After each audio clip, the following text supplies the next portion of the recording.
if you don't know the people you're dealing with, if you're not involved with them, if you're not loyal to them, it's a two-way street, right? You respect them as people. How do you expect them to respect you?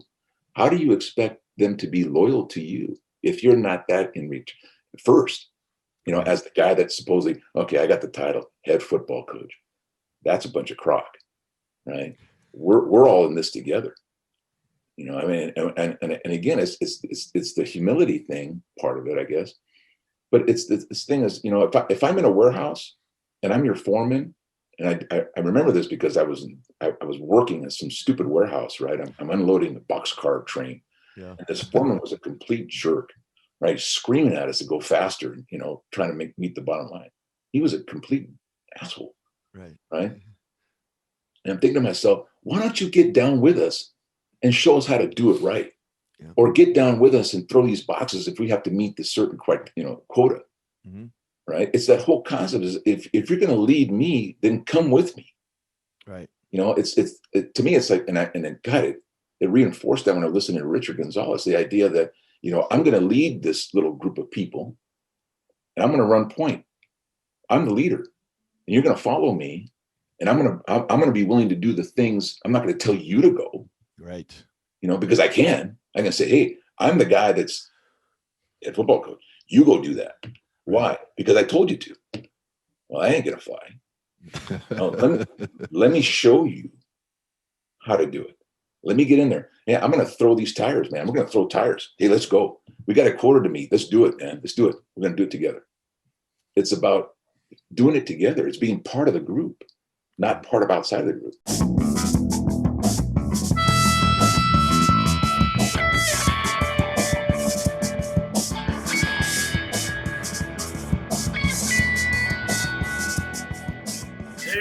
Let's go. Well, listen, fellas, I think we're good and warmed up, and so I think we want to jump on a little bit of the questions that we had for you, Miguel. And I just want to start off by saying thanks a lot for coming on with us. We're with Miguel Olmedo, who's 40 years plus as a football coach, and I can remember back coming out of college in 1982.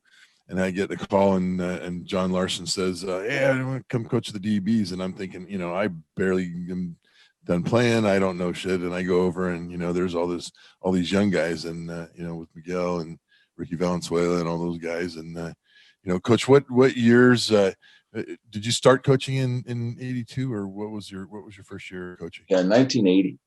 80. Okay, so you went through the championship period. I coached the freshmen in 1980. Myself and Paul Lopez and Paul Cedarwall, I think was also a coach there, and we coached the freshman group, and that was a challenge and a half. We had 100 guys, just three of us, and we're trying to, it's like herding cats, but it was a great experience. And then how old were you at that point? 1980, I was 18. Amazing. Yeah. So. And when you jumped in, Miguel, tell us what was your thoughts and career goal? Where were you at, and that made you, you jumped into coaching so young? What was going on at that time? Yeah, so I really didn't know what I was going to do for a living. I knew that I was going to get an education. After playing in '79, my body was very beat up. I had gotten 3 pinched nerves in my neck. I was tired, and I wasn't going to play football any longer. I was recruited out of high school to Division III schools. I really loved APU. Azusa Pacific was a great place. University of San Diego, which we can talk about later, was Bill Williams actually recruited out of San Diego. Yeah. And Yale. So Marion tried to get me to go to the Air Force Academy, but I'm the oldest son, and, my parents, we sat down and talked about it, and Cal State Fullerton, and I got a scholarship, academic scholarship out of high school. So school was free for me. I didn't pay a dime. And at that time, APU wanted some money, because it's not a full scholarship situation, Division III. And the Air Force Academy at the time for me wasn't a thing because it was right in the 70s, right? So right after Vietnam and that whole shabakle, and And so the military was just kind of a turnoff at the point, although I look back on that and think, man, I would have been a great military person, right? Yeah. But that didn't happen. Things happen for a reason. But they basically told me, you need to stay home and help out and go to school at Cal State Fullerton, which I did. But I was going to be a pre-med guy. I actually went in as a pre-med student, and because that's what my mom wanted me to do, and I knew right away after that first year that wasn't going to be for me. I did not. My uncle, who was working for UCI at the time, he was hospital administrator, invited me to go down, and he wanted me to know what this stuff was about. And so I actually got into they were doing an autopsy in the morgue, and I went in there and I just go, whoa, this stuff is wild. I don't know if I can handle this stuff, but anyway, it was crazy. But and so at the same time, I was thinking about, doing stuff. I would have different odd jobs during school, and I've always worked, never not worked. Since I've been 15 years old, I've always had a job, summer job of some kind or whatever. And, I went back to St. Paul, and Marion had me work with the weight room stuff. And I was really into that when I was a young guy. I got into intramurals. I won my weight division in powerlifting stuff. It was just kind of fun. I got to know a bunch of guys playing flag football in intramurals, and that's when I got that bug and played with Chuck and flag football afterwards, and had a great time with that. Talk about some athletes. Oh my God, that was you guys had an all-star team, man. Oh my God, no, and winning a championship with. It was, to me, it was like a Super Bowl. Yeah, winning a flag football championship was like winning the CF championship. Yeah, we got sweats from Miller High Life. Here it comes. I remember going and seeing you guys down in San Diego. Me and Lisa went down there. Well, that was later though. The San Diego thing was we tried to resurrect the group. After, you guys were after a Hill Gang at that time. Yeah, that at that point, my life wasn't, my body wasn't working anymore. But we had a great time with that. But anyway, so that's how I got into it. Marion kind of got me into the deal, and when he left and Jim Walker got the job in '82.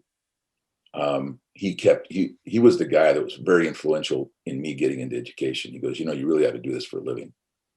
I think you're good at it, he was, struck me a little bit. And so I did, I ended up getting my degree in Spanish, like I said, and started teaching in 1984.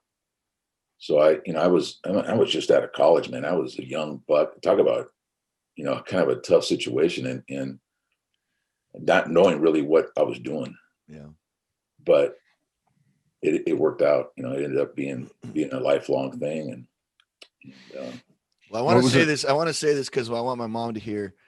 I had a little bit of a similar path as you, Coach. I came back and I was coaching for you, and I was all set to go, and I was kind of overwhelmed with football and loved it and loved feeling the drowning and all that stuff. And I dropped the class here and I dropped another class here. And before you know it, I had 3 units every semester. And, and I was a super GA and I wanted to do everything for you guys and love being you want coffee? You want to, videotape? You want this? You want to go scout? You want to go? Yeah.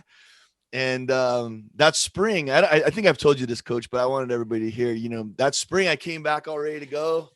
All right, here we go. And you fired me. You said, no, you can't be on this staff. I'm like, what are you talking about? I do everything for you, Coach. I've done everything. I swept out the coach's office, man. I did everything. I cleaned the toilets for you. What are you talking about? You firing me. This was in my head. Of course, I didn't say that to you, but it was in my head. I was furious. And you said, well, I don't, I only want guys that are going to get their education. I want, you said the exact same thing to me that I think Jim must have said to you. And you were like, you got to go get your education and be a teacher. And that was not even on my radar. Like, I didn't even know how long I was going to coach, but I knew I liked it. And I had a bunch of crazy odd jobs, and you sent me away. And so I was fired and I went right to Cerritos College and signed up for 12 units. And I came back with that stupid printout, the dot matrix printer, with the things on the side. I went, Boom! I slammed it on the table. Am I hired now? Can I go back to? It was like a 3-hour firing, coach, or a 4-hour firing. I was so like, and same. And it took me 7 years to get through college and whatever, night school and all that stuff. And just so I appreciate that greatly. My family appreciates that greatly. We were talking about small things back in the day, and I was the first person to graduate from college in my family. That was a big thing. And awesome. and I was about not to. I was about to be the cage guy in the locker room or the sweep out guy, and now I'm a teacher, for God's sakes. Yeah. So thank you so much, Coach. That was my first thank you of the day, but I'm That's sure it won't be the awesome. last. That's great, Miguel. what was it like in those early days of coaching and being around? Obviously playing for Marion and then coaching with them and being around, the guys that were around and a little older and a little more established. Was there anything that really stood out to you as a learning process for you? Well, because I played for Marion, I didn't know anything different. Right. But what I saw though was the other side of it, right? I had no idea the amount of work that those guys put in. Mm-hmm. And I learned from an early time, right away that it has to be this way in order for you to win and be able to be successful, on the field with less talent than other people. There's a way of balancing that out. You've got, a lot of schools that have tremendous amount of talent. Long Beach Poly at that time was unbelievable, right? The Carsons of the world, right? With Gene Bollnagel coaching at Carson and Banning High School, of course, with Ferragamo. These guys were great coaches, but had great talent. And Marion was able to figure out how to beat them all. And not saying that we didn't have a lot of talent, but we did. But the fact of the matter is that it was the work part of it, that the preparation part that I learned right away. I mean, early on. And because, I had that work ethic anyway, instilled in me by my mom and dad. I mean, Right. my parents were the first ones to talk about, talk about immigrant families. It's the first thing about work, that work is going to get you where you want to be if you're willing to work and sacrifice and do all those things. And then in Marion's staff and what he demanded from us as assistant coaches was, right up that alley, right? That, we're going to get what we want because we're willing to work at it and sacrifice and put the time in and sweat and all that stuff, right? That's what was going to make the difference. And so that's what I learned early on. And what I learned from those guys. I mean, there were some crazy guys in those rooms too, but in the end, how much work they did, people don't understand that. They don't realize that if I'm having a conversation with somebody that's completely out of the football realm, educators, right? And talk about how much time we put in those days. They go, "Nah, you're crazy. No one does that." Right? They don't believe it. They don't believe you. And I go, I'm being honest with you. I mean, it's not hyperbole. I mean, it's what happened. Right. And so I learned that from the get-go. And it's probably, maybe it's a curse. I don't know. But I invited the principal of Artesia. I was young. That was like one of my first gigs. I was with Frank Mazzota, his first job. And I invited I, for some reason, had the ear of the principal. Like we were buddies. I was a sub every single day there. I was the sub guy. So I showed up in the office every day, brought a donut for the principal and all that. Right. And I go, why don't you just shadow us? Just end your day at 3:00 and come shadow us, go to practice. You don't have to do anything. You can just sit there on the bench, watch us, go with us in the coach's office where I watch the practice film, come with us on the game, show up on Saturday, show up on Sunday, and just hang out with us. And it would be a great experience for you. You'd have to do it once, 1 week of your life, and you would get a different feeling for the impact that we may or may not have, good and bad, that we may or may not have. And he didn't take me up on it, but he would show up on Sundays sometimes. Hey, what are you guys doing? Hey, come on, break something down. And, nah, you guys are good, Right. Nobody knows. They don't really know, and they don't believe you if you tell them. So, and and even now with the guys that are coming up, and again, it may be skewed. It may be a really just not a very healthy situation to work that many hours today. And a lot of the young guys will tell that to you. A lot of the young coaches that are coming up said, that's a little whacked out, coach. And it was a matter of me sleeping on Thursday night. It was a matter of being in a spot where I could put my head on the pillow and have a plan and be able to go to sleep knowing that we were ready. to the best of our ability. To me, that was the goal. I don't sleep on Monday, but I'm going to sleep on Thursday, and it's going to be all good. And you guys taught me that as a player. Like, you guys gave me the tools, scouting reports, film sessions, so that I could go to sleep on Thursday. And there was some cats on my class that are like calling me up on Thursday. Oh man, we got Servite tomorrow. And I'm like, yeah, we're good. We got them. No problem. What do you need to know? We got this. And that was always my goal, is to get to that point of, oh man, this feels good. I'm ready to roll, and the work did that. Right. Where it just became organic, just like, I knew it. That was one of the great beauties. That was one of the great beauties of learning in the system that we learned in. Is I don't ever remember going into a game that we weren't going, yeah, we're going to win. We're going to win. We're prepared. We know what we're doing. There was nothing greater than hollering, listening to guys holler out, here comes the trap. Here comes the trap. And everybody kind of knew that guy leans back and gets his, weight off his hand, and here it comes. And, and just watching those guys go, they know what we're doing, and it's a movie scene, Miguel. It's a movie scene when you're the DB and you heads up slant, and the quarterback goes. that little scene is an epic scene in a movie where they just go, and then you just scoot up and slide over and get into slant zone. Yeah, I mean, it is. I mean, it's just it really is. It helped. The feeling that you're prepared. I can remember. I can honestly say that there was never a time as a player, and definitely in 1980 and 81 when I was coaching, that we were going to lose the game. Right. Never. I mean, it didn't matter who the opponent was. Right. We were ready, and we were going to win the football game. What an awesome feeling, man. There have been times later in my career where that wasn't the case. That there's just no chance. I mean, the other team is just so overpowering. Right. And it didn't matter. And I think it's kind of interesting, the culmination of my career. So early on in my career, you get that feeling where, no one's ever going to beat you. You're going to do it all. You're going to win every game. It doesn't matter, blah, blah, blah. You work to the end saying, holy crap, we just don't have enough players here, I mean, and feeling helpless, and nothing made that more apparent than the COVID deal. Yeah. I mean, it was the haves and have-nots. I mean, you talk about, going into a football game with 24 kids suited up, and you got a bunch of banged up kids, and you're trying to get a semblance of something, going offensively and not being able to do. I mean, just feeling just completely helpless. That felt terrible. Right. Just like, oh my God, But then that's when the other stuff hits in, right? Why are you in this? What's in the end, what's it all about?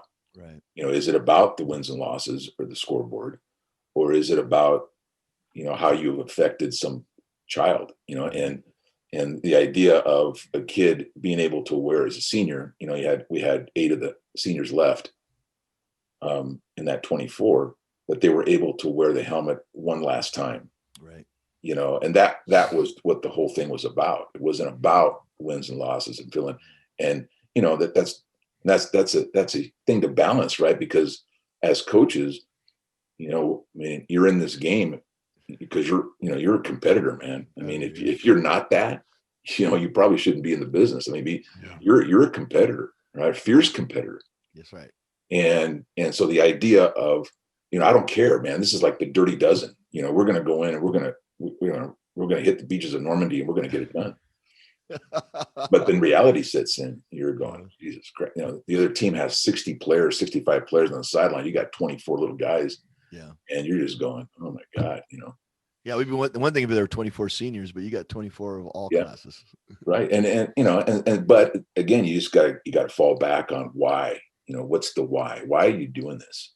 It's that you're giving that kid that last opportunity, that that idea, that semblance of being a part of a group and of a team, that they're not going to be able to do that ever again. I mean, you think about all the kids that have played the game under your care, right? And that's why I focus. One of the reasons why I focus so much on the kids that aren't the D1 guys, right? Right. I mean, all the kids. You think about all the teams, right? You had 1, two, at least in our place, that maybe would get a Division I scholarship. Everybody else basically went on their own, did their own thing, and went whatever. So I'm going to focus on the 98% of the kids that aren't ever going to play the game ever again. That's the experience you want those kids to have, that idea of being a part of a team, something greater than themselves, right? The whole concept of, God, I belong to some. How many, and one of the things that we've done too over the years is not cut people, from the program. If we can find a way to keep you, we'll try to do that. And so that they can have an experience. Everybody else, think about it.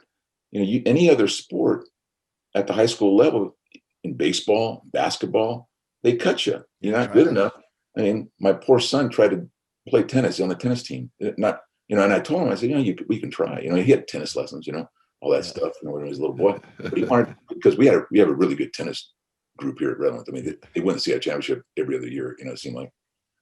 So my poor son goes out there, of course, Sean, he was a great guy, great coach, head coach, Sean Comedino is a great. He comes up and talks to me one-on-one. He goes, it's not there, I go, I understand, Sean, completely. I get it.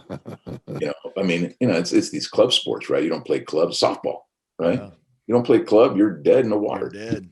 So football is one of the only last bastions where kids can get involved with something like that. I mean, imagine how it used to be. Now, sometimes that's kind of waning, but you think about Friday nights. Everybody's involved. The whole school. You got the cheerleaders, the band, the student body. We had the boneyard at our place. They had toga night. The kids come in togas and they're having a great old time. The whole community is involved, right, with this thing. And so you're on the sideline with a uniform on. You got a jersey, and you're in that environment. You're going, wow. I'm like, whoa. For a moment in time, I feel like I'm something. And so, I mean, to me, you're giving that opportunity to kids.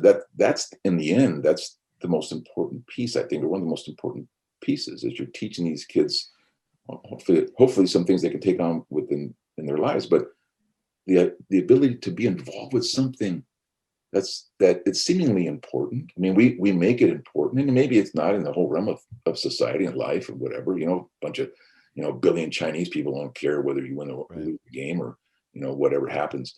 But the bottom line is you're giving them an opportunity to be involved in something that is, if you make it that way, something special. So you're in the beginnings of your coaching career, and you're coaching, and you're getting this influence about how to do things right and all that kind of stuff. Now you're leading up to becoming a head coach, and tell us what was going on at that point, and who were your influences that were advising you at that point, and kind of the way that you decided to put in for the head coaching job. Yeah, that was a really stressful time, actually. A lot of things happened. Sorry, Coach. Sorry about that. No, but it was leading up to it. I mean, it was just an amazing series of events that occurred. That it's through fate or whatever you want to call it, right? But Rick Reddy gets the job at St. Paul, and he lets me be the defensive coordinator for that year. And of course, that was the tumultuous year. I mean, that was a struggle. I mean, trying to walk the line of being a loyal assistant football coach and one that, is listening to the players and thinking this is all wrong, of what happened, with the traditions and stuff like that. And I think,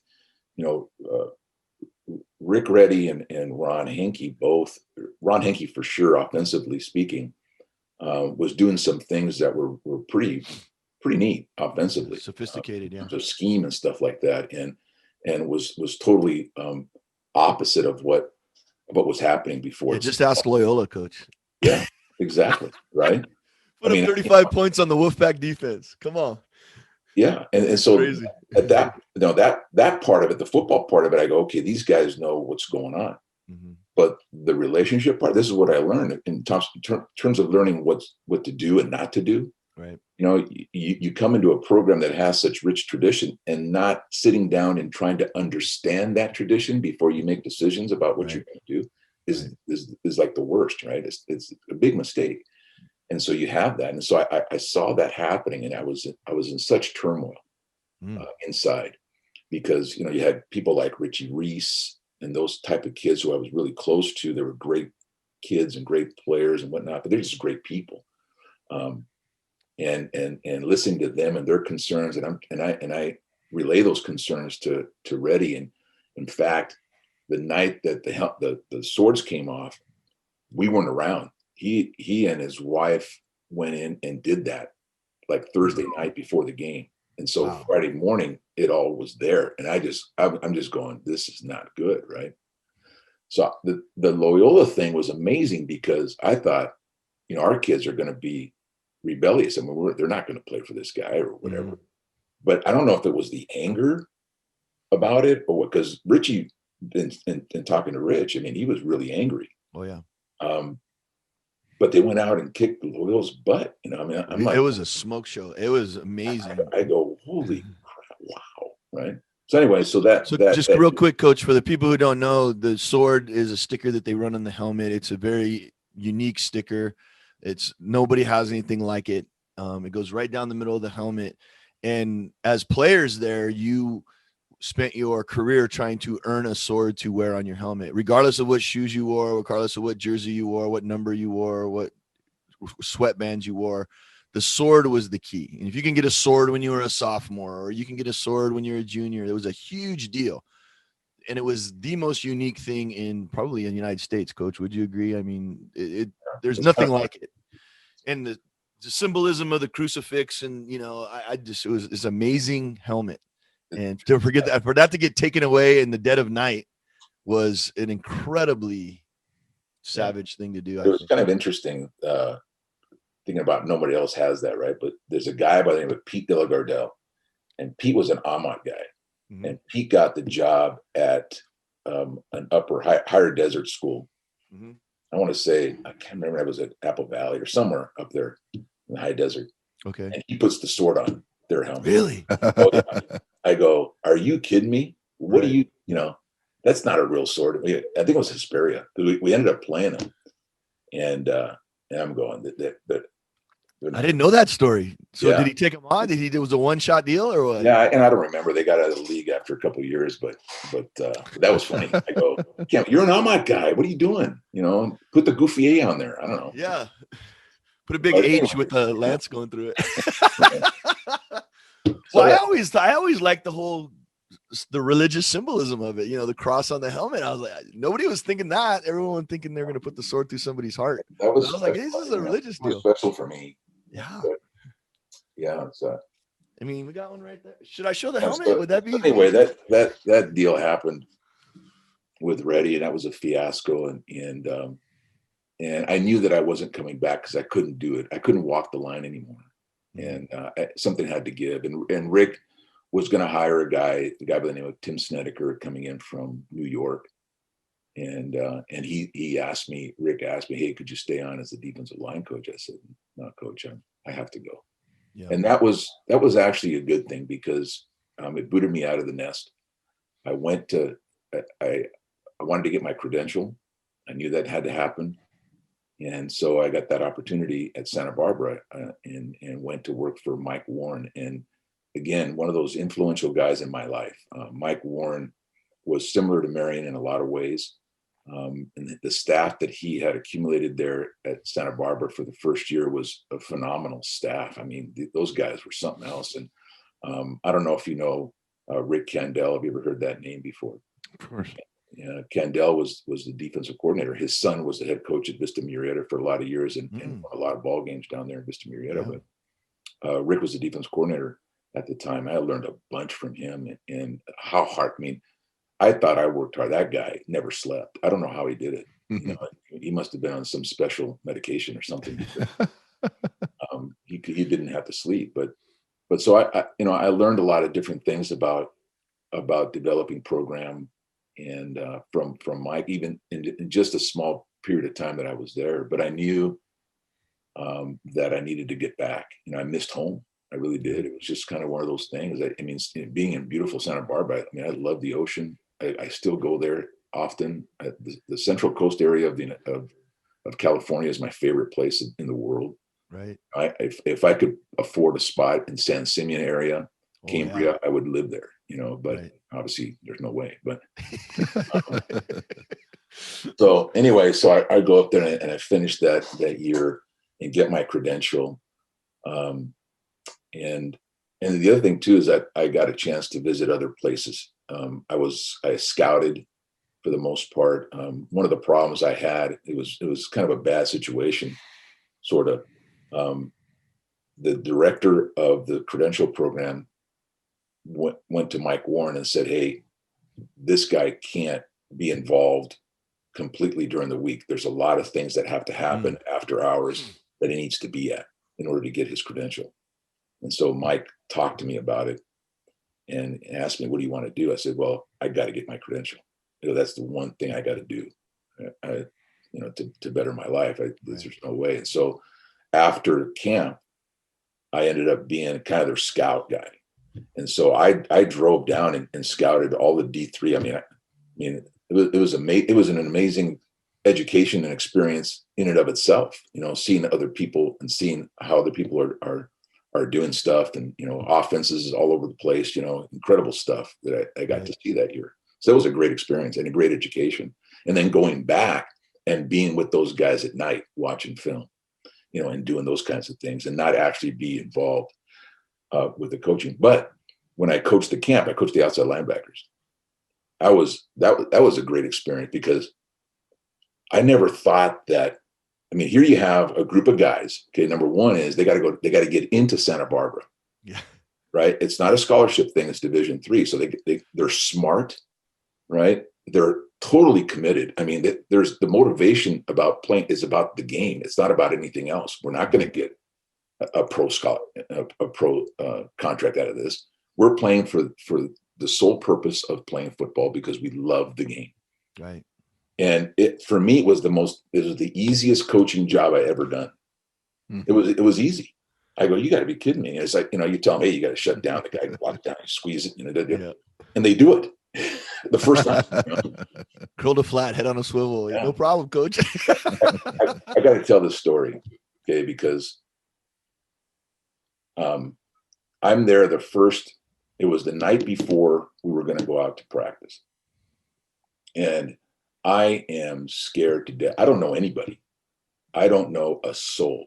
I had spoken to Mike Warren over time because we had played at Lompoc. He was the head coach at Lompoc. We played against them.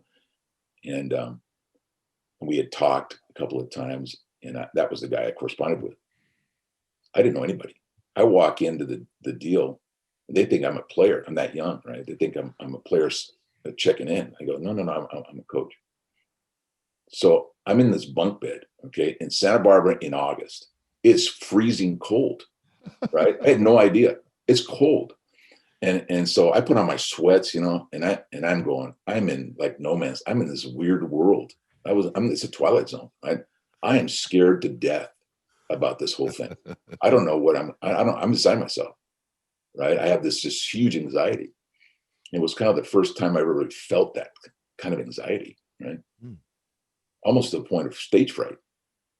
But again, get up, right? Get yourself up, get out of bed, get to work. And that's been my mantra forever, right? If I'm scared about something, work it to death.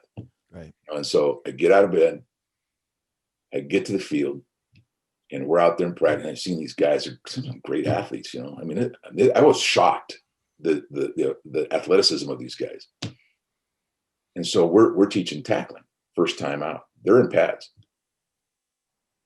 And coach is demonstrating, and I go, Coach, let me step in, and so I have no pads on, and they had this really, really good linebacker kid was in the front row. He's the captain kid, right? Major dude, right? Whatever. And so we do it, and we're doing angle tackling. He's got the ball, and I just go, whoa. I mean, I waylay him, right? I get after him, and he's on the ground. He goes, what the hell? He goes, why aren't you playing? Right? And at that point, it was all good. Yeah. It was all good. I mean, it's everything went away. it was really weird. You know, it's just, and well, yeah, they say, man, after the first hit of the game, you're good. The opening kickoff, coach. It was. But it was. It was so weird, you know. That's But great. anyway, yeah. So that happened, and St. Paul was going through its turmoils, and of course I'm getting the reports from a bunch of people, and so obviously, you know, something happens. Rick's let go, or he'd leave. I don't know. You know, whatever happened there, I don't know. But the job opens, and so I go, well, you know, I'm going to apply, but having no idea that I was actually even going to have a chance to be a head football coach. Right. You know, I don't know, what is it? This spring of 87, right? Yeah, 87. Yeah. So I'm like 25 years old. And I go, there's just no chance I'm going to get the job. But I put my application in. All of a sudden I get a call. I said, hey, you got an interview. I go, oh, okay. I go, great. So I'm going to experience an interview, go through that process. Never done that before. Right. And there's a panel of people, you know, and I just talk, you know, I'm just talking about, you know, what I think the program should be, because I've learned it, right? I know it. And the thing that I got though from players, past players and kids that were there, that I was going to be some sort of savior. Yeah. And that got to me. I go, I am not that. You know, I'm just a guy, you know, I'm just a young kid, you know, and I want the traditions back. But, you know, for me leading a program like that, are you kidding? Right. I thought, because that's how highly I thought of it. I mean, you know, St. Paul football it's on a huge pedestal, right, at that time. And so I don't get the job at first, right? They hire this other guy from St. John Bosco. Oh no. And, really? Yeah. And you didn't know this? No. Yeah. I don't know this either. What? So they offered the job to this particular guy, and that with the stipulation that he would bring me on as a defense coordinator. Oh. And I thought that was unfair to begin with. Mm-hmm. And so we actually met. We had a conversation, and I told him that. I said, look, you know, I don't think it's fair that there's some type of stipulation with this thing. Okay. Mm-hmm. I mean, I'll come back to St. Paul and I, you know, I'm going to finish my credential here, but I want you to take it because you want it, not because, you know, there's all this stuff along with it. And he goes, you know, to tell you the truth, I applied to the FBI and I just got a call. Oh my God. And that they want to hire me at the FBI. Oh my God. And I go, are you going to take it? He goes, yeah. So he goes to the FBI, doesn't take the St. Paul job, and they offer the job to me. Holy moly. Yeah. That's you know, talk about weird stuff, right? Yeah. So I'm like the third guy that they wanted, because they wanted Marion back in the worst way, you know, and the powers that be did not want that to happen. Mm-hmm. And then, you know, obviously they hired this other guy, and then I came along and it happened. Right. And I remember, so Father Gallagher offers me the position. And I said, okay, right, I'll take it. And immediately I'm thinking, what did I just do? Right? Trying to grab the words back, right? Yes. Get them back. Right. So, and I don't, you know, this is stuff that I guess I can tell now, but I haven't really told anybody about. But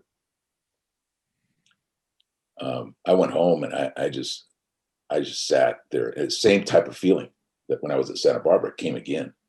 Yeah.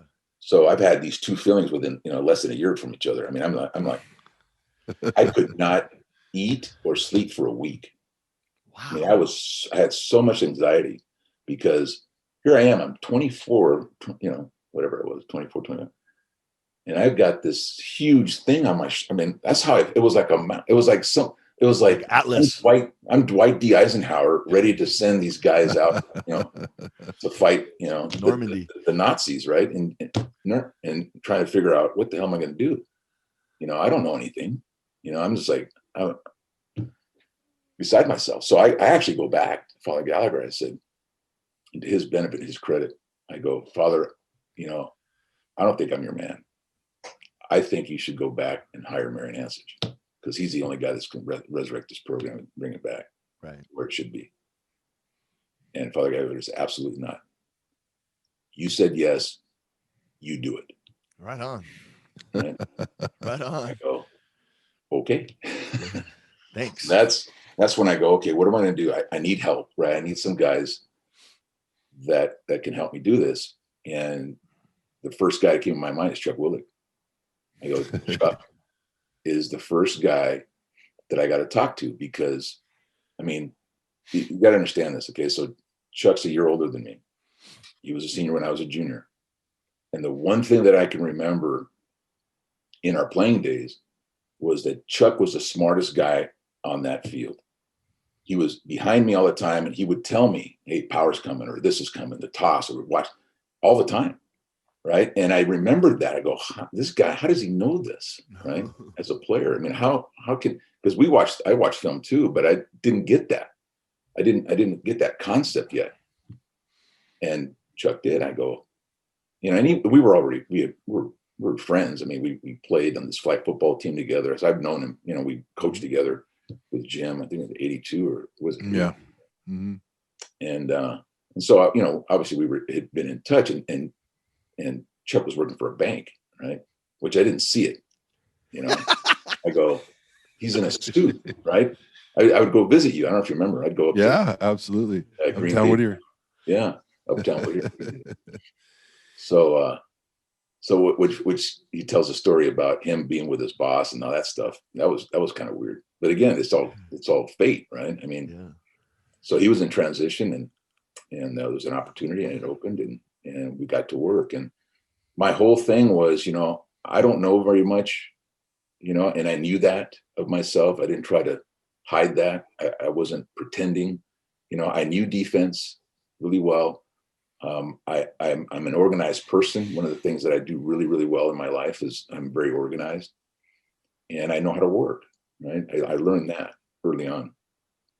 So I figured, okay, if I can do these things, let's do it to the best of our ability. And, unfortunately, in 87 was a difficult year, and it was your senior year, which, again, we talk about it, and Chuck and I talk about it all the time. And here's a bunch of young guys that don't know anything really how to run a program, and we're trying to do it to the best of our ability. And I can honestly say that no one ever worked harder. I can't imagine anybody working harder than us. I'm interested to hear, Miguel, your thoughts on, as the ups and downs in that year, and things are tough, and I know moving forward and continuing to hire different staff and getting different guys, what was the learning curve like? What did you feel like we were learning that was changing and improving ourselves? Let me interrupt one more thing, just so even the most bitter guys that I played football with had much pride 4 years later to that freshman class being a championship team. Like everyone was like, oh yeah, that was because we were great leaders and we showed them the way to go. And you know what I mean? Like, honestly, even the most fragile guys were like, oh, they're in the playoffs. Those guys were our guys. Those were the freshman guys that we dealt with, and we taught them how to be swordsmen and all this shit, So sorry, I didn't mean to say it, but I think that's important. Like, that was what you guys accomplished was on the backs of knuckleheads in 87. I don't, it's really an amazing thing to me, honestly, when I look back at those 4 years, how the work kept going. We never stopped getting better, and we never stopped working to get better. And, it resulted in, a better season in 1990 on the field. But but like Chuck was saying, that's very true. The foundation, the core principles were still there. That didn't really change. It was that whole concept of preparation and doing the things you don't want to do, but do them anyway because you have to, and they have to get done. All that stuff was still there. And I think when we had a lot of coaches in 87, and one by one, guys kind of fell away and didn't want to keep that type of pace, distance. I guess. And we were left with a core, but of 6 guys, and I can honestly, to this day, the guys we had, even though we were young and a little immature, and a lot of guys a little bit crazy, whatever, that was one of the hardest working groups I have ever been around. And they were all in it. There, even though there's some craziness involved and all that stuff, the hearts were in the right place. Mm-hmm. Right. And they all were they were all going the same direction. I mean, I was so thankful, and I'm still very grateful that I had those guys with me, even though, of course, like I'm saying, there's sometimes they cost wore you out. But that's what made them who they were. And one of the things that, and I had to, there were people who were questioning, why do you have these guys? What's going on with these people? They're out of control or whatever, and I go, no, they're not. They're not, and one of the things is that, they live life on the edge a lot of times, but in the end, right, they knew what was right and what had to be done, and they did it. And besides, in spite of me, it's just an amazing thing that happened. That doesn't happen. That's unusual, honestly. Yeah. Mm-hmm. And so I benefited from that. Coach, it's not unusual, dude. You're the man. You were the one that brought those guys together. They could not have existed in any other. If Marian Ansich was the head coach of those 5 guys, it couldn't have been the same as what you did. You have to know that. Like, everybody sits in your chair and they're like, "Oh, no, I don't know." Dude, we asked that question, Miguel. We asked that question, like, how did Miguel command that respect? How did he get those guys wrangled? Well, that was the unique thing about it, is we were all alpha males. There's no doubt, and there was not, and that alpha maleness kind of leveled off at respect for each other. So there wasn't a lot of ego involved in I'm better than you, but there was competitiveness all the time. That was but we felt really, really, really well taken care of by Miguel as our leader, and we felt safe.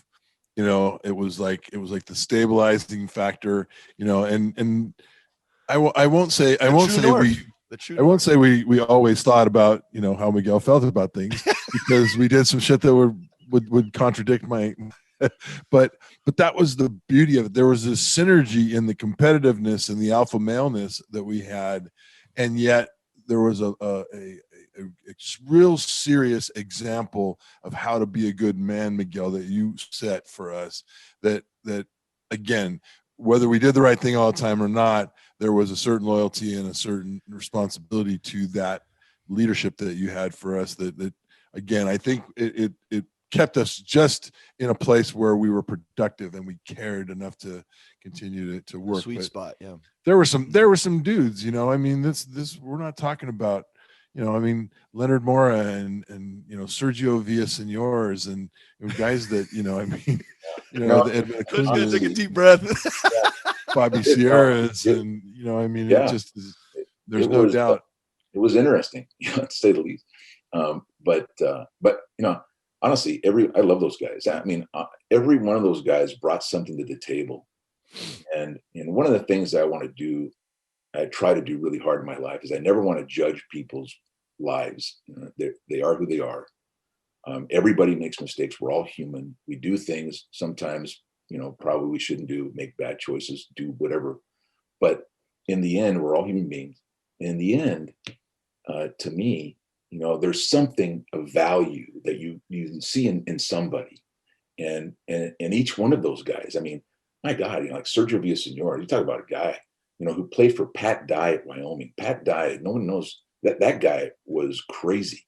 Okay, and Sergio comes in and brings kind of like that discipline. I remember he would get so pissed off when we were doing Cali lines if one guy was out of position, went out of line. I remember him going down the line and making sure. He was all about that. He was so disciplined and really a tough. I had to rein him in a little bit, and I did it not in a disparaging way. It was the idea that we were doing a drill, and he was very, very physical. And I just kind of pulled him aside a little bit. I said, "Hey man," I go, I understand what you're trying to get to here, but this could cause us some problems, and he understood that. I mean, it wasn't like, it was this Neanderthal guy. I mean, he had some intelligence of saying, okay, you're right, because we all get pushed to that edge, right? And sometimes it takes someone that's kind of a little bit outside the circle a little bit to kind of tell you, hey, look, time out here a little bit, right? Leonard Mora, oh my God, what a story, for him. I mean, that guy, talk about brilliant. That man is so intelligent, and the intelligence that he brought, and the philosophical aspect of everything, and the most amazing thing about that man is that at the end, he was going through some struggles in his personal life, and at the end of that season that he came on that first year, and we were in the chapel after the game, was our last game of the season. We always go to the chapel afterwards, and he stood in front of the team and talked about how that team resurrected his life, that, Wow. It made him think of humanity in a different way. Right. I'm in tears, when I'm listening to this stuff.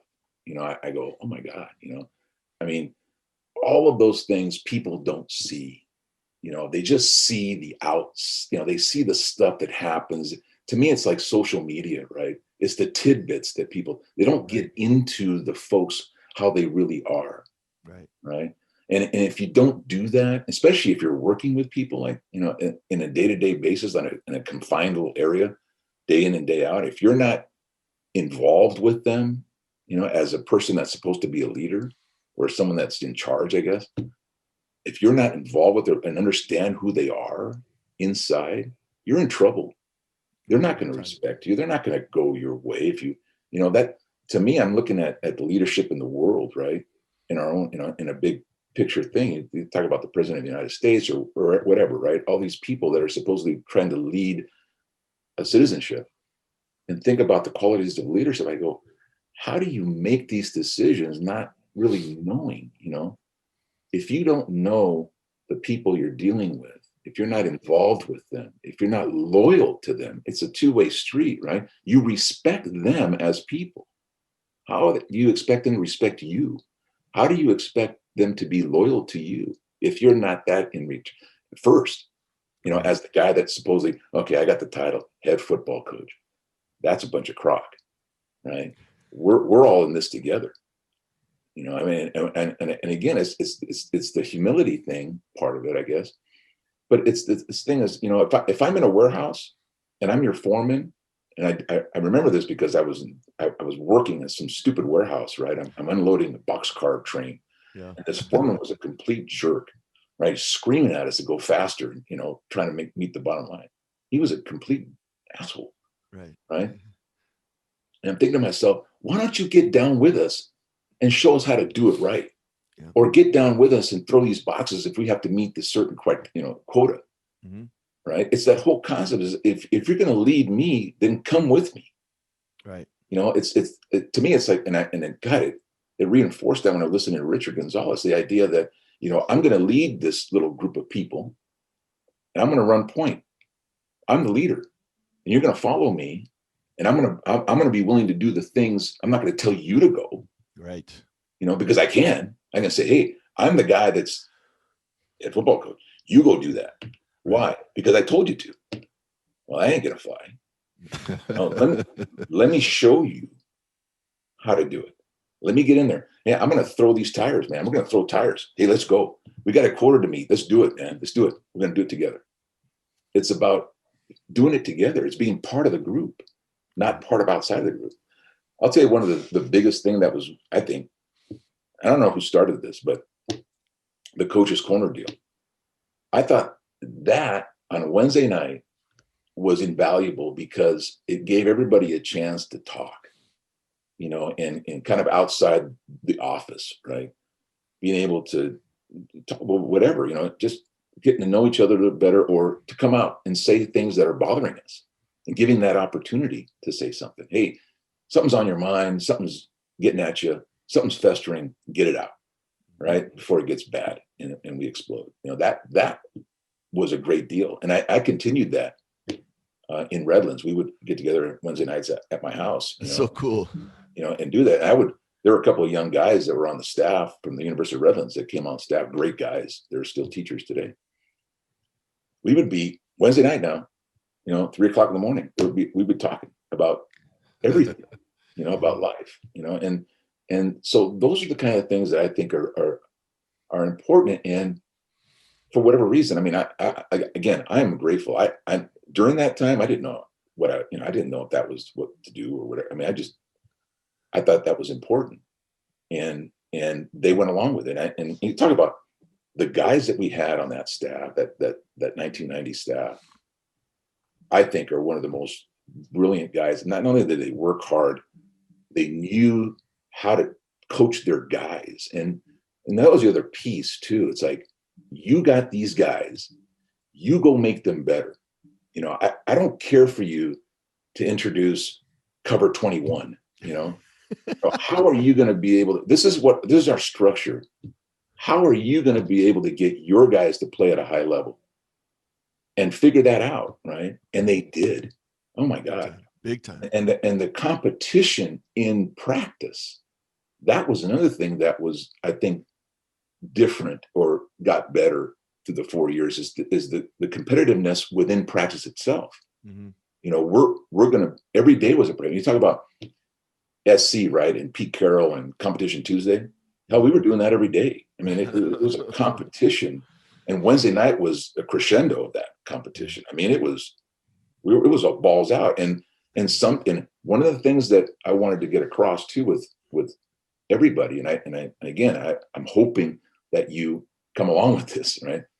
Is this idea that we may have our differences, right? And we have something to say. I go, but we're never going to show on the football field that we have disagreements. Right. We're not going to do that. I'm not going to yell at you, right? You're not going to yell at me. We're not going to yell at each other in front of those kids, right? We're going to present a united front. Now, when we go in those closed doors and you got a beef, then okay, go ahead, right? Let's get it out.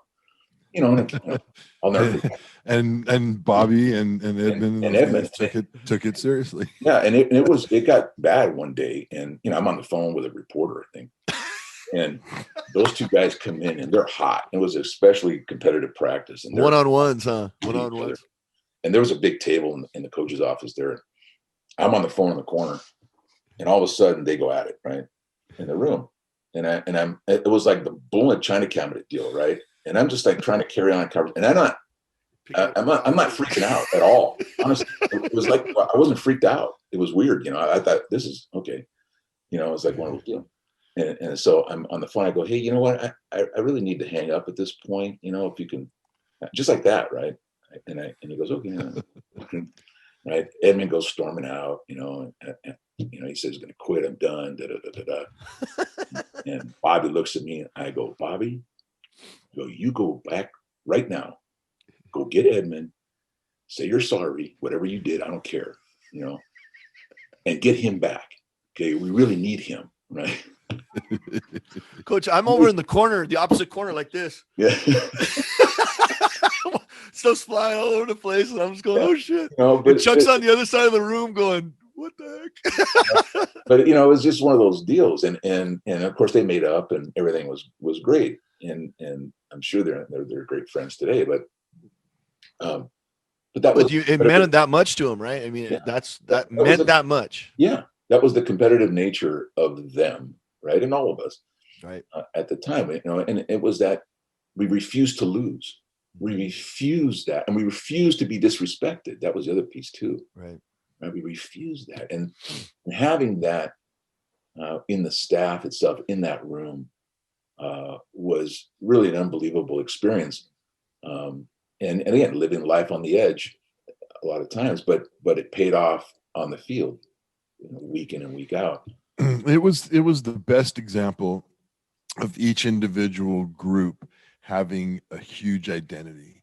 Mm-hmm. They knew who they were. They were their coaches. They were, there was a lot of you could tell, who they were being coached by and the way that they responded and acted and played. And, it was really an interesting deal that I can't say that I've had that. And I've been fortunate, to be on some good staffs like everybody has, but just not from top to bottom with that kind of vigor and enthusiasm on a daily basis, obviously there's the intensity of the individuals, the competitiveness of the individuals was one thing, but again, it was based on, the milieu we were allowed to have fun. We were allowed to laugh and play around and goof around, and Miguel had great patience for the stupid shit that we would do, and run around throwing fireballs at each other, and trying to smoke guys out of the office with fire extinguishers and shit. I mean, things that are, that if we didn't have those things, Freak week, we would have never been able to unleash all that energy that we built up by working as hard as we did, and I think the big problem, Chuck, act. The big problem is people were, it was exactly what Coach Olmedo said. People were not willing to look at the depth of the man. They thought you were a conservative, calm, reserved guy. So did we. And how could you possibly put up with these shenanigans? Like, what's going on? It's like an enigma situation. And instead of people diving deep and supporting you and finding who you were, maybe you should have had Coach's Corner with the admin or something. You know what I mean? Like they don't know you like we know you. Right. They don't know Chuck like we know Chuck. They don't know Edmund like we know Edmund. They don't know what they're doing for the kids. They weren't there last night when those guys were still talking about how important it was to them. And that's the big people. I thought the same thing. I was like, Coach, you're getting gray hairs. Like, how do you put up with all? I know I was best friends with your brother. Like, how do you put up with this? I know this is craziness, and you were like, oh no, this is the calm in the storm. You're the lighthouse, the waves crashing into the lighthouse, and you were that guy. And I felt bad that you got shortchanged on people trying to understand you.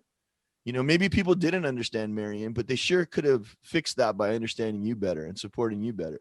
It was all or nothing. Everything was constantly a ultimatum. Do this or you're out. Do that. Blah, blah, blah. We're going to have this guy. Can't have that guy. It's my program.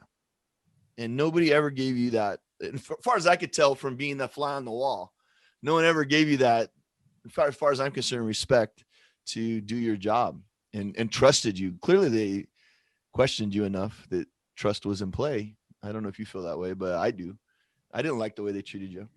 And sorry. Well, anyways. Yeah, no, I think that had it been a different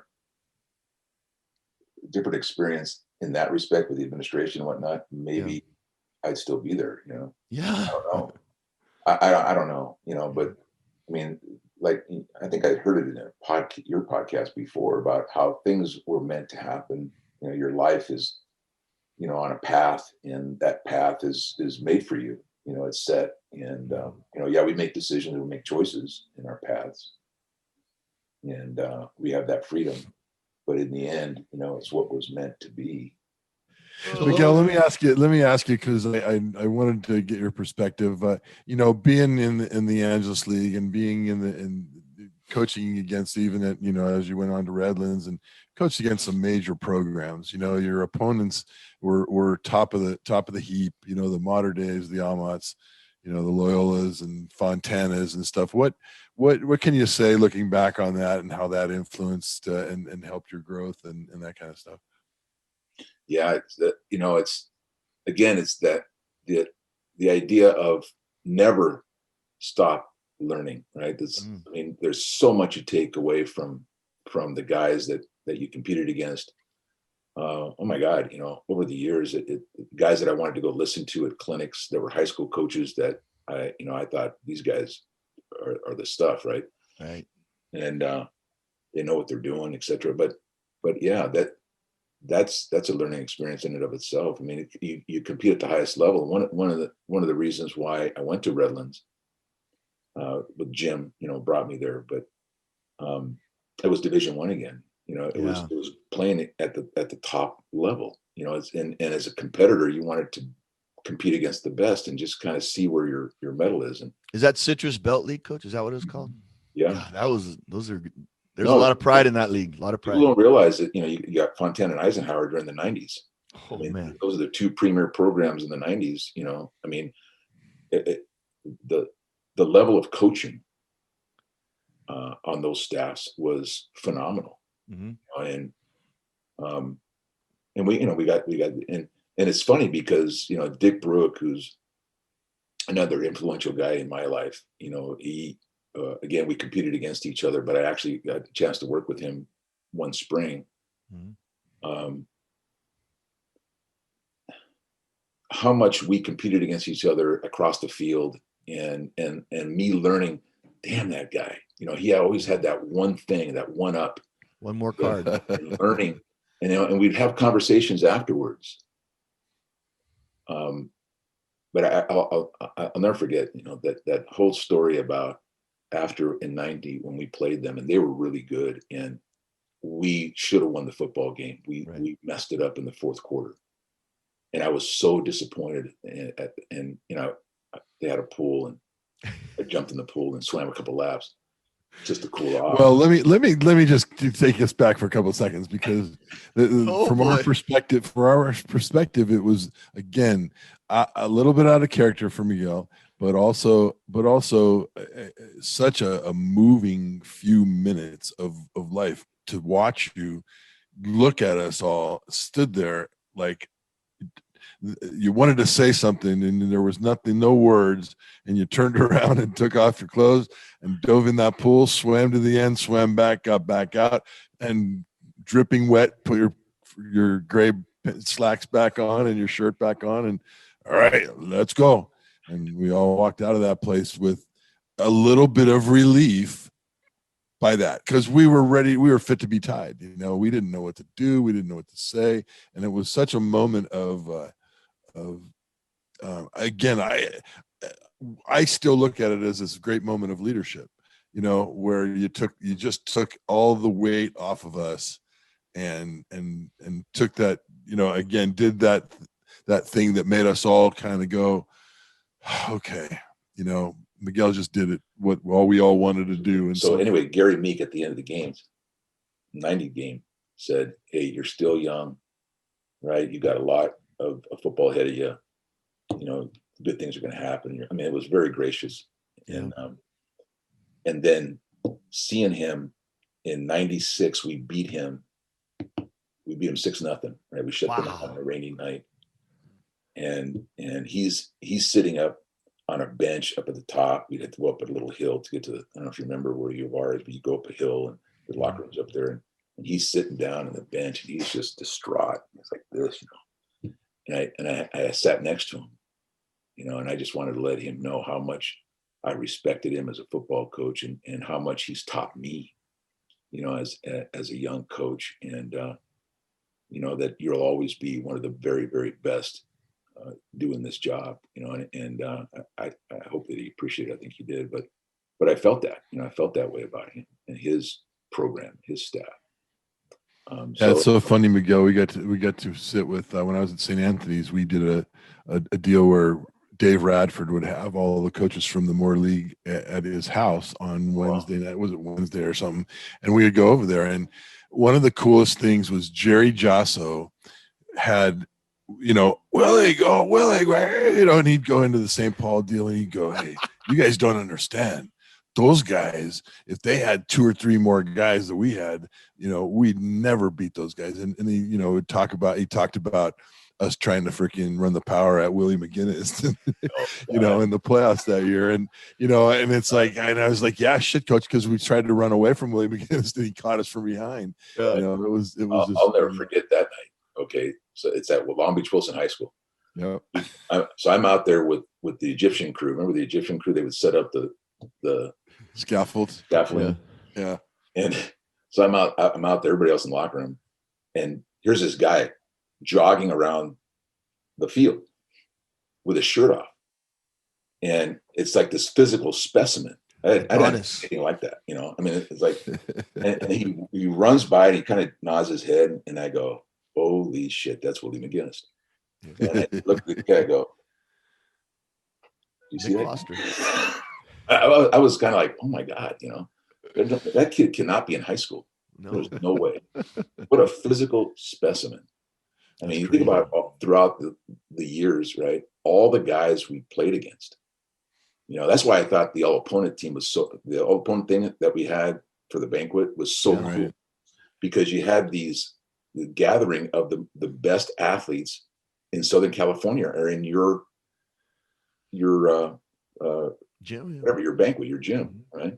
I mean, these guys, those guys, the number of, you can go down the line, the guys that we played against over the years that have made, their lives in professional football or whatever, right. and have done a tremendous job. Yeah. And us competing with that, Yeah. toe to toe.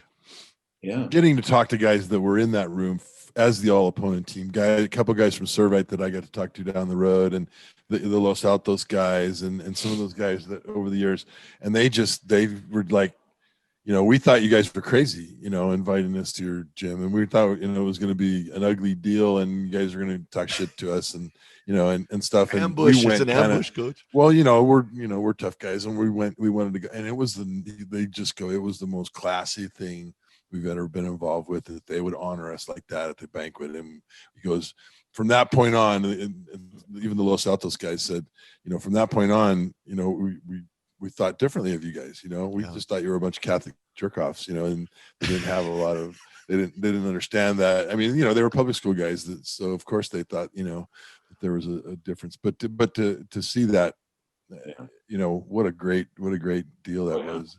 It's so funny, going back to that, my senior year. So we lose to Newport Harbor, right? Which is a devastating loss, first round of the playoffs. And they had an offensive tackle by the name of Joe Carney, played at Oregon State. This guy was a beast, right? And it ended up being a war between he and I. I'm playing anchor in, and I never dropped it. We rushed the passer all the time, and he would set, and I'd be coming off the edge, and he'd sit and punch me in the chest, right? And the first time he did that, I went flying in the air. I mean, no one had done that to me, right? Right. I go, you got to be kidding me, right? So all of a sudden the juices start flowing, right? I'm frothing at the mouth. I want to kill this guy, and the game just kind of escaped me, and it was me and him, and I was going to go after that guy, right? And we had a war. Well, at the end, when we the all opponent team, he's on the all opponent team, right? And I was his ambassador, right? You got to choose guys. I sit with him. That's cold-blooded, coach. That's cold-blooded. So he's sitting across from me, but he was the coolest guy, and we had a great conversation, and how much respect he had, and I have him. I mean, it was just so cool to have that, and not knowing the kid. We're 17 at that, 17 years old, and we're having these conversations that wouldn't have happened if that wasn't the case. That's why I wanted to bring it back. Yeah, I wanted to bring that back. Of course, I got that's great. But Miguel, when you went to Redlands and got to experience kind of a different atmosphere, or a public school atmosphere, and obviously there was a lot of Coach Walker, Jim Walker, that you learned from. Tell us a little bit about his leadership style and what you learned as from his mentoring, and what was that like? Yeah, the man, one of the things and one of the reasons why I've stayed with him for so long, number one, he's a great guy, and he's a fun person to be around. The guy he should be a stand-up comedian. And one of the things that he tried to do and he did it very well, is give us all the tools we needed as assistant coaches to be successful in what we wanted to do. To a fault, almost generous to a fault. He would spend his own money making sure that we're comfortable. And he did some amazing, talking about bringing in the families, right? So every year we would have a retreat, coaches retreat, right? But we would have it at some nice place. We'd go to Palm Springs in this resort, right? And he would have the booster club people making sure that there was money available to do that. And so all of us, our wives and kids, if they wanted to, would come to this resort, and they'd be swimming during the day. We'd be working, but the wives would get together and do their thing and shopping, whatever. And kids are playing the pool, whatever. And then at night we'd all have dinner at some really nice restaurant. And he spent that money because he knew it was important to keep us, you know. And so in doing that, we kept a staff together for a lot of years at Redlands that rivaled any staff, you know. The guys I worked with are just, you know, we're phenomenal guys. I mean, they all were old school. They would have fit right into the St. Paul situation. Were you younger than them, Coach? You were the coordinator, and their position coaches were older than you? Some of them were, yeah. Yeah. One of the guys I do think of as a mentor as well, the guy by the name of Bill Havard, who was a defensive back coached a lot of different things. He was a special teams guy extraordinaire. The guy was a math teacher, right? So he is like precise. He was also a baseball coach, and he was so, you know, disciplined and precise. He had to do the lining of the field in baseball. You could not vary that line at all, and if you did, you had to start all over again. I mean, the guy was that kind of detail oriented. Yeah. And I learned a lot from him in his detail. Yeah. So Jim Walker, I think, is one of the toughest guys I've ever known. Just out and out, mentally tough. The stuff that he has gone through in his life is, I don't know if I can, you know, losing his father very early in life, losing his sister to cancer, having his older brother fighting in Vietnam and coming home messed up. You know, I mean, his life is amazing. It's a book in and of itself, and him keeping that humor. And I think that's probably the deal that got him through all that stuff, is his ability to use humor. But those years that he was at St. Paul were brutal. You imagine following Marion Ansage after winning a CF championship 14-0 and going in 1982, right, and not making the playoffs, right, and being in every game. But you know, he's a young guy. He was young too at that time. He wasn't very old, you know. I mean, and did he play at St. Paul, Coach? I'm sorry. Was he a St. Paul football player? No. He played for Valley High School, and then played at Cal Lutheran University. Coached with Marion in 80, 81, and then got the job, right? And so, and then, you know, at the heyday of the St. Paul thing, I mean, you talk about the Jim Beam Club up in the stands, you know, bottles down the stands, you know. I mean, it was a rough go. Let's put it that way. And he dealt with it, you know, to the best of his ability. He was, like I said, the tough guy. You know, and you know, talk about the staffs with Marion, you know, and having the pitted guys against each other, and you know, it was a barroom brawl sometimes. Well, I remember that was my freshman year, and I remember the Amat game, and I guess Dave Ortega ran the football at a couple key times, you know, the 4th and 1s and the 3rd and 2s. Right. But I was in the stands. I never sat with the boys. I sat with my grandfather watching the game, and I remember cringing at just the venom that was coming out of the stands. I was like, Jesus, is this, you know, I better not ever make a mistake when I'm a player, because these guys are coming after me, man. Oh my goodness. Yeah, he got it bad. I mean, I remember being compassionate to him. I was like, geez, Coach, man, holy moly, you know? Yeah. So, you know, I mean, to me, it's and he's a very good friend of mine, and you know, we've worked a long time along each other and with each other, and it's been a great experience. You know, but like I said, you know, those are choices we make, right? And we got to find the right situations for us if we can, and work really hard to get to that. You know, I love the you know, I love when you talk about, you know, the being open to the experiences, and you know, I don't think it doesn't sound like you missed much, you know, like they were all learning experiences. They were all, you know, good, bad, or ugly. It was kind of what built us into, like you said, on the path that we were on to go, you know, to the next thing, and to have the longevity that you had over the course of the years with being able to be involved at such a high level is amazing.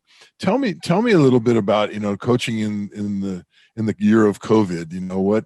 What was that like for you? Because I know everybody has a kind of a unique experience, but boy, it really changed a lot of people's perspective. A lot of people have stepped down as head coaches more than I think ever. All at one time, and I think COVID probably had a lot to do with it. What was your experience? Yeah, I did not have a very good experience. It was not, for me, it was terrible, and in a sense, and for a lot of different reasons. But being a coach for 40 years, what's good and what's not, for the most part. And I knew going into this, because of where we were at, and I didn't care about anybody else's programs because everybody was on a different level. Yeah. But for us, I knew that we weren't ready to go out and play a physical contact sport. We just weren't. And even though I felt for the kids, I mean, that the senior class that we had this year, I was very close to. I coached them as freshmen. It was one year where I had my knee surgery and I'd stepped down from the varsity and coached them as freshmen. And so that was a very special class for me. We had built a bond, and by the time there were seniors, because of different things, and COVID was a big part of it, the group was really fractured. I mean, it was disbanded. Kids went different ways, and so that experience, I didn't get a chance to experience their senior year the way we all wanted it to happen, and so that was bad. And so, we wrote a note or a letter to the district stating that these are our objections, and I get it. They're in a bad bind because parents are wanting everybody.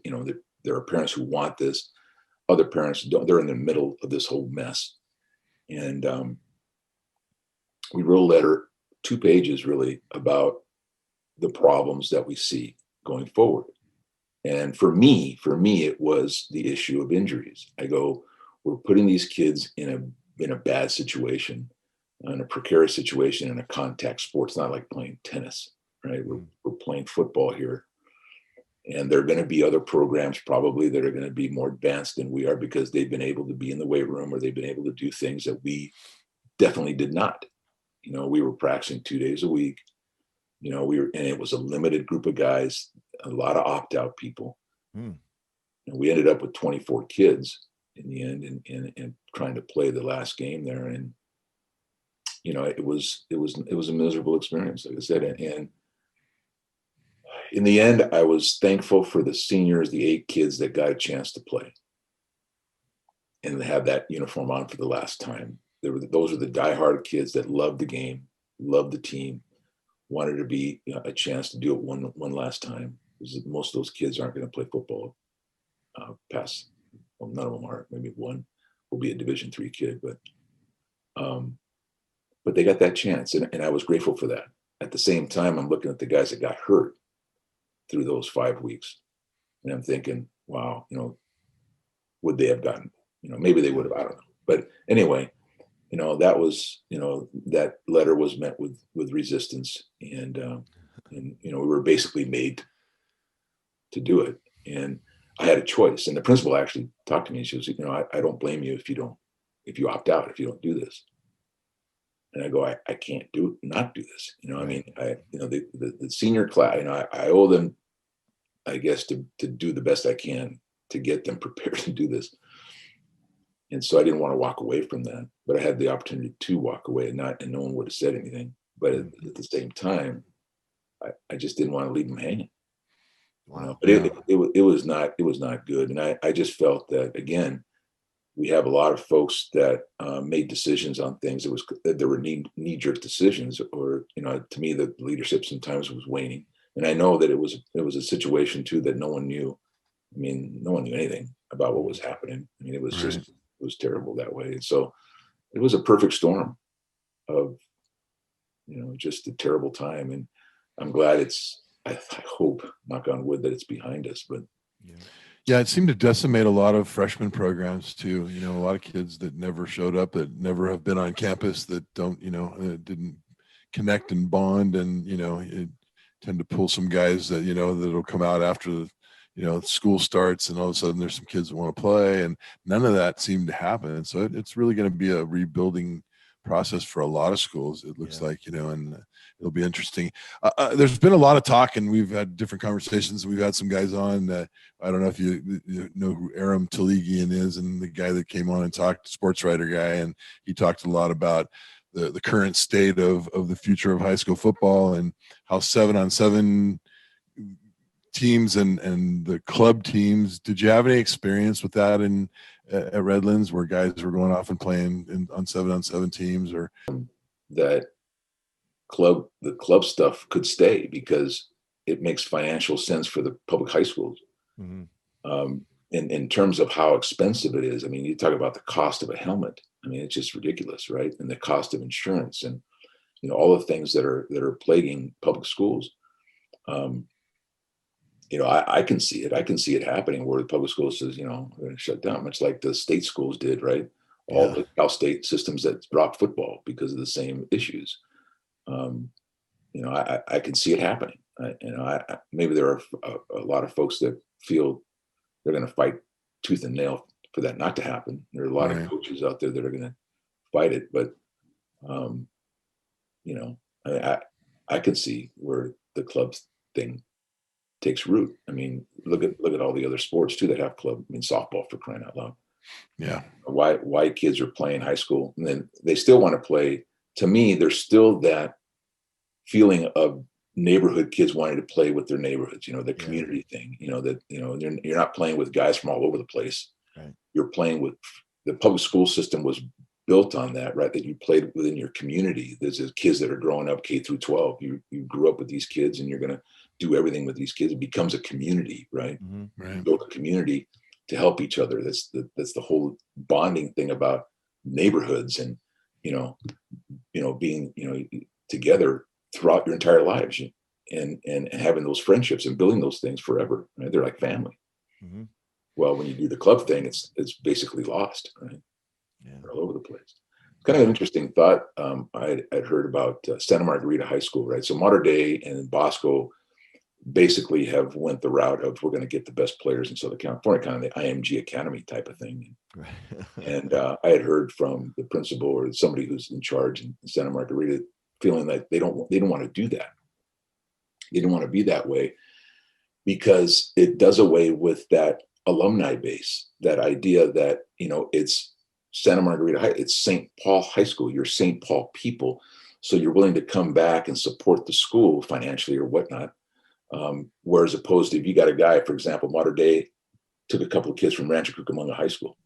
Yeah, they played for Mater Dei for the season, and then went back to Cucamonga to graduate, with their class. Really?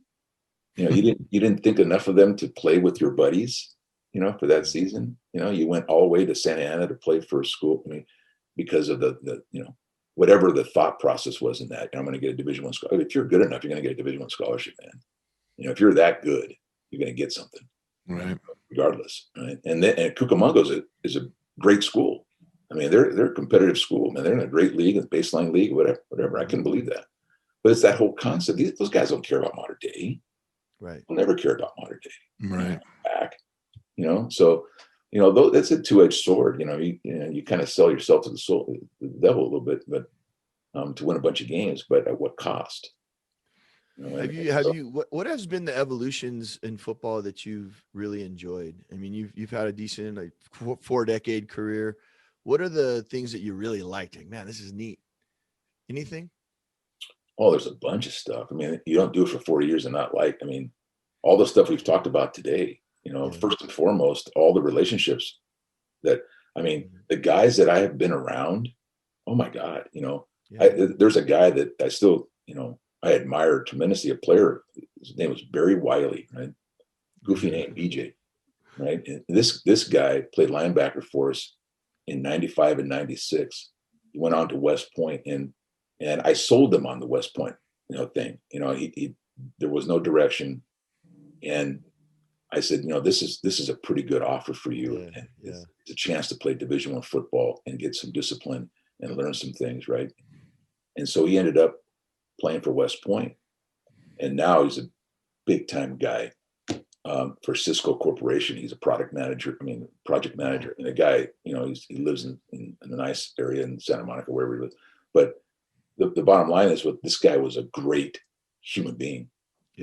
Just and having the opportunity to be around people like that throughout the years. I can name a whole bunch of them from St. Paul, Temple City, Redlands, just, and you don't get a chance to do that. I mean, when you have so many people, that to me is the best part of being a coach and a teacher and football. I mean, but all and fulfilling your kind of competitive needs, doing that, and working hard and competing against people that you respect, right? That are great in their own right, and feeling like, wow, they respect me enough to play this chess game, right? And no, I mean, it's so funny talking to different guys and saying, we didn't do this because we knew that you were going to do that, that whatever, and talking after the game and having that mutual respect with folks and being in that. To me, and I think Nick Saban said it too, that it was a great interview during the draft recently. And he said how coaching football is the greatest profession in the world because of all the lives we're able to touch, Right. And that has been, the culmination of 40 years is the idea that, we have tremendous amount of experiences throughout those years. The people that we've come across, the guys that are lifelong friends, and people that you can call up on the phone and say, hey, I need your help, and they're there. All of those things that makes it worthwhile. And the idea too is that winning is fun and it's part of it, and it's a thrilling experience. In the end, you don't remember that a lot of times. You don't remember those they fall away, but you remember that kid or that face or that coach, the guys you shared moments with. Those are the important things about this profession that people sometimes miss and leave because the work is too hard or whatever. And to me, it's like it's a calling, really, right? That's a way better answer. I was just talking about football, like X's and O's, but that's a way better answer. Yeah, well, I was like, the 4 wideouts and the tight end and the I formation. Like that's what I was talking about. Sorry to be so. That's a great answer, though. I forget that question. And that part was oh my God, I mean, the evolution of what you've seen, right? What you've seen. This is so funny. So we're at San Diego State at a clinic, and Ron Rivera is the defensive coordinator for the Chargers at the time. Okay. And he's the guest note speaker. Mm-hmm. And he was going to have kind of a Q&A afterwards. And so this is awesome. So I get it. He's a great guy, by the way. Yeah. Ron Rivera is a great guy. And so he's on the chalkboard and I'm in the front, right? And we're talking quarters and we're going over the X's and O's of quarters and the techniques and stuff. And he's talking, right? But all of a sudden I'm in a different weird mode, like he's my peer. Like we're colleagues, he's not way up there and I'm way down here. Yeah. He's just a guy that knows a lot of football. So we're going back and forth, what about if this guy does that? He's a defensive coordinator chart and I'm, what about, what do you do? What happens if you do this? And he goes, oh, that's a good thought, we're just sharing stuff back and forth. It was so cool. So anyway, the time just went, right? I was like one of the few people left and some guy comes over, another coach, and he whispers in my ear, he goes, hey man, you got to let him go.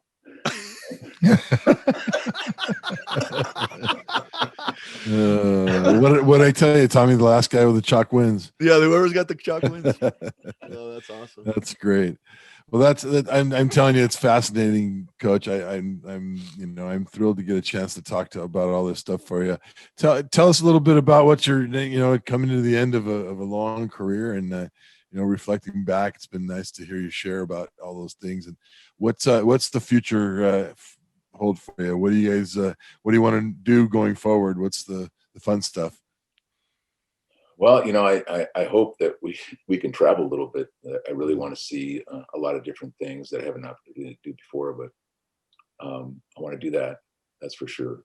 And I want to spend a lot of time in making sure that my family's in good shape. My brothers and sisters, and of course, what the plan is. We'll see what happens again, but the plan is to move to Arizona in a couple of years.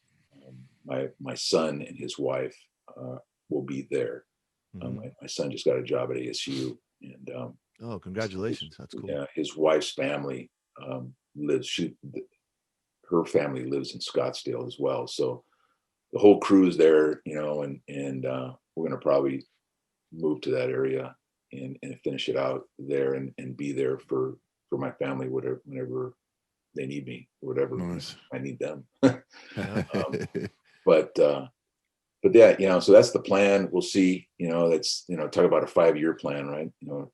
Trying to figure out how to do this retirement thing and making sure that we're able to survive for the number of years we have left. And I think the other piece too is that working real hard to find my way to get into heaven. Yeah. I mean, that's the final destination, right? That's the hope. We find a way to get there. And you got a head start, Coach. I've been talking for you. I've been speaking for you. Yeah. So trying to get involved in things like the church a little bit more and that sort of thing. But fish fry, Coach. Fish fry. That's right. Let's go. Well, I'll tell you what. There's a lot of things out there. We're fortunate to live in a time when information access is, excuse me, at its height, and it's amazing to go on and I go on the internet and look for volunteer stuff and things that are going on, and there's just so many things that are happening all the time. Yeah. Excuse me, like you said, starts with your family, and but that community outreach and those things are. I think that's something satisfying to fill some of the void that when you leave coaching is. Talk about serving, right? That's what we learned at St. Paul. Right? Yep. I mean, going through Dan Giroux's social justice class, and I mean that stuff that hit a nerve with me. Talk about being a servant, right? Mm-hmm. Going to the soup kitchen downtown LA, right? Skid Row. I'll never forget this as long as I'm a young guy, whatever I am, 16, 15, whatever I am, and I'm serving in this line, and there were some characters going through there, and sure, there was this guy. He was big and just fierce looking dude, right? Scary dude. And I'm serving, and I'm handing out bread, and he goes, "I want more bread," right? And I go, "Why? I can't, sir. I'm only supposed to give you 2 slices of bread." He goes, "I want more. I'm hungry. I want more." Yelling at me, right? Kind of in my face. I'm just I go, Jesus Christ, I'm going to die right here. Right? And it comes out this little nun. She's about 4 foot tall. This little woman, right, with a habit on.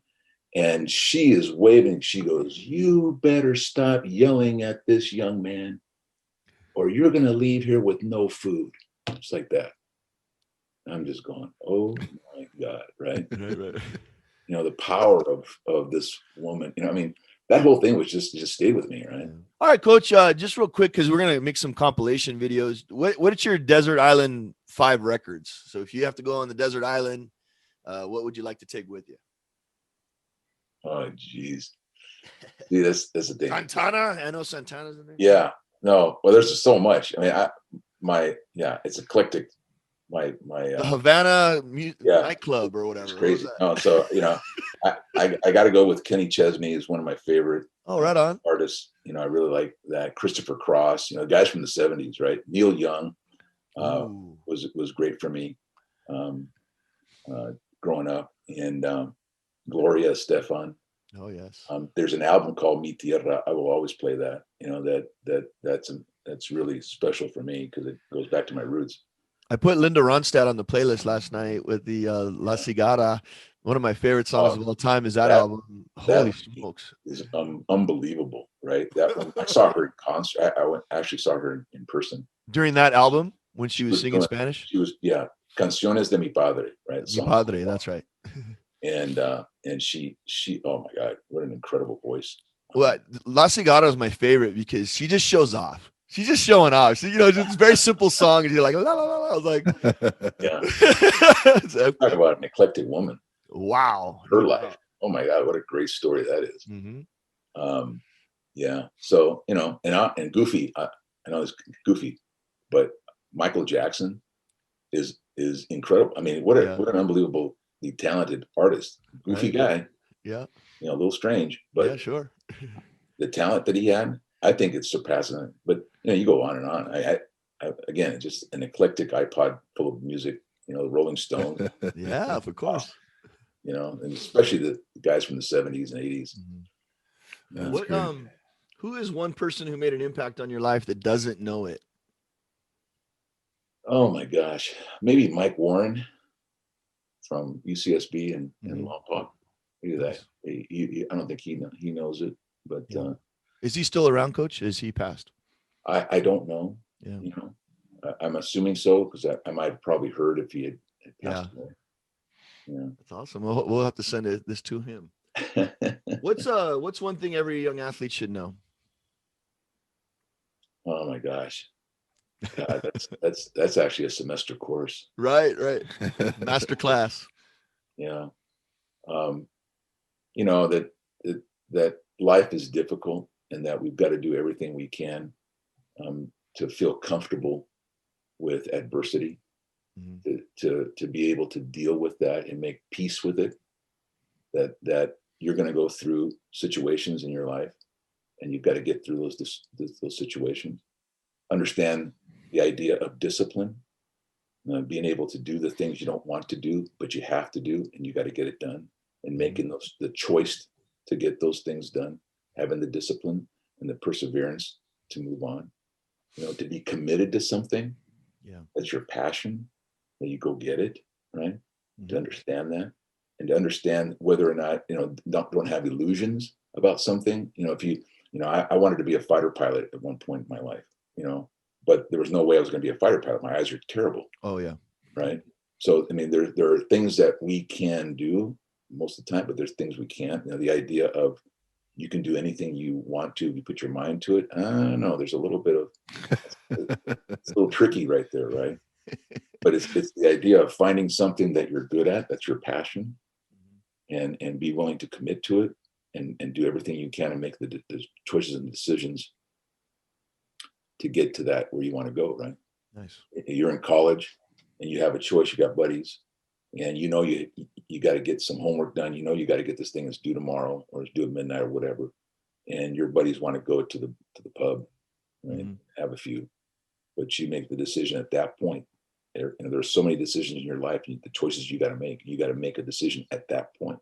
Right. I got to get to do this because I have to do this. This is going to better me in my future. The pub can come another time. This is what I have to do now. There's no shortage of pubs, Coach. Yeah, no. No. I mean, there's, yeah. Like I said, I mean, and football is a lab for that, right? I mean, football is really a little ecosystem where you get to practice all those things, right? Absolutely. See where you stand. Yeah. What would you like to be known for in 50 years? Oh my God. That I was humble, hardworking, that I took care of the people that I loved, and made sure that their lives were the best that they could possibly, that I could possibly help make it. And that I could be a good friend, and if people ever needed me for something, that I could be there for them. Right on. That's awesome. If you had Jeff Bezos money, what would you spend it on to make your country or your community stronger? We all think about that when we're teachers. Yeah, right. That's an abstract thought. Right. Yeah. No, I would buy this gigantic yacht and go around. No. No. I mean, honestly, I've got ideas of of a lot of different things.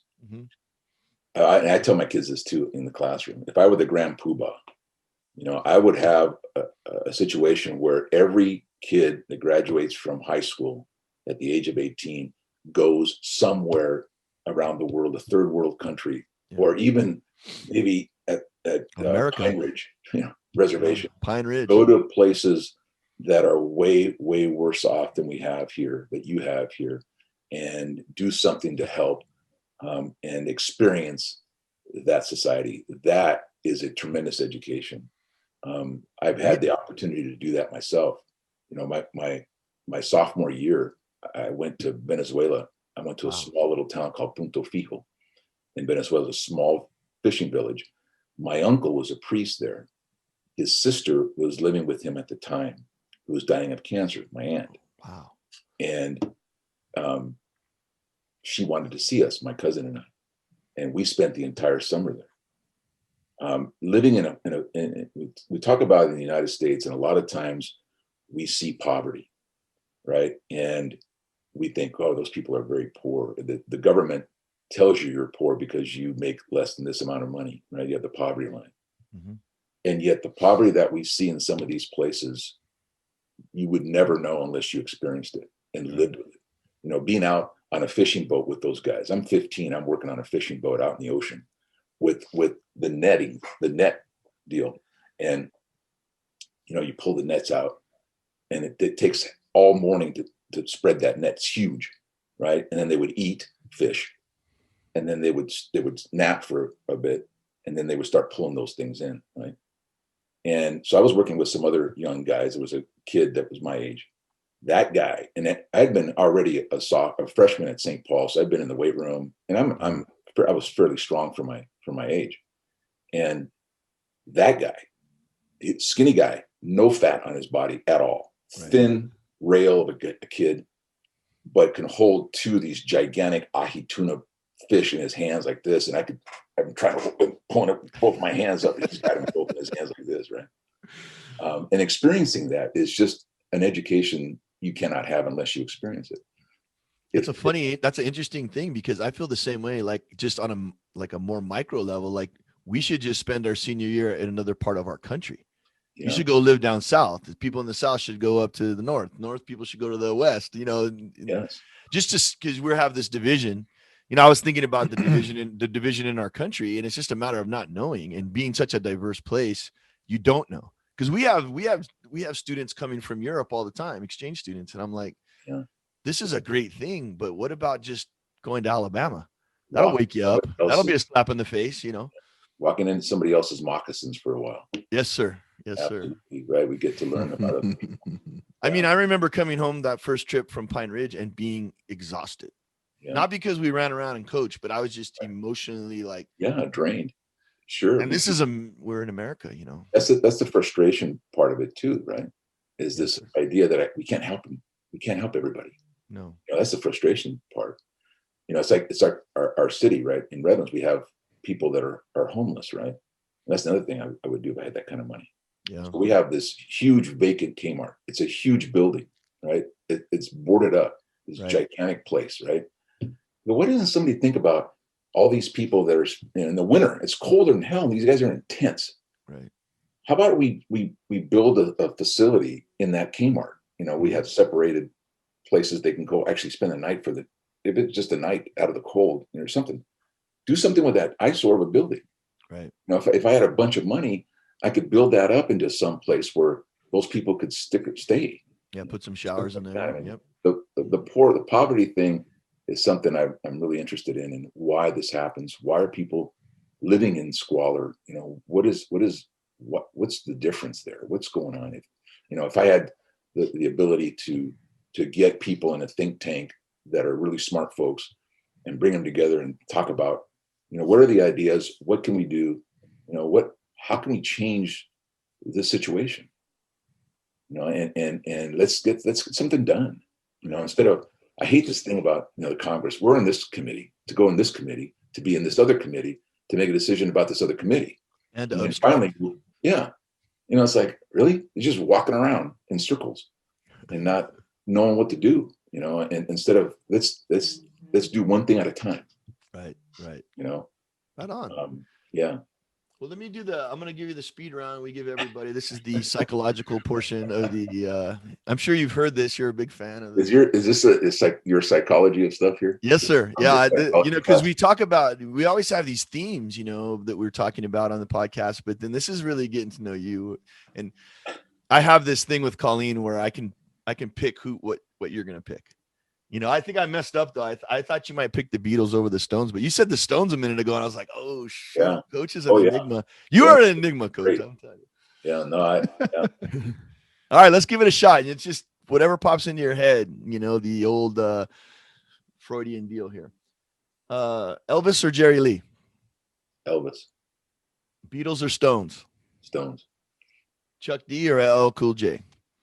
Okay. You don't know. No, I don't. I know LL Cool J, so I'll pick him. Just pick him. He's good. He's good. Ford or Chevy? Ford. Coke or Pepsi? Coke. Whiskey or tequila? Tequila. Android or iOS? iOS. Football or baseball? Football. Not even close. Sorry, we gotta do it. Let's see. Blonde or brunette? Okay. Really? I told you we gotta take that one out of there. Yeah, sorry. We have some awful asking married guys to say shit like that. Yeah, it's just not right. Yeah, you could just skip this one, J-Lo or Selma. We could skip that one if you want. No, I want to know what you think. Oh my God. Yeah, that's interesting. That's a tough one. Yeah, because I got to go with J-Lo, I guess. Yeah, right on. Yeah. Batman or Superman? Oh, Superman. All right. World War II or Vietnam? World history teacher. World War II. Yeah. And the last one that everyone loves so much from California, Vince Scully or Chick Hearns?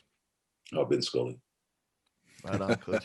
I appreciate you being with us, man. Thank you so much. Yeah, that's very fun. Thanks for everything. Very fun, Miguel, and it was great to chop it up and spend some time with you here and last night. And like I said, I think it'd be great to do it again. We got to put our own think tank together and start having some of those conversations that you're talking about, because I love the company. I love the coaches think in ways that make sense to me, and I love that social commitment and connection that my best friends in the coaching world seem to have a lot of empathy, and it makes me proud to be in that profession with y'all. So it's been fun. So thank you, Coach. Appreciate it.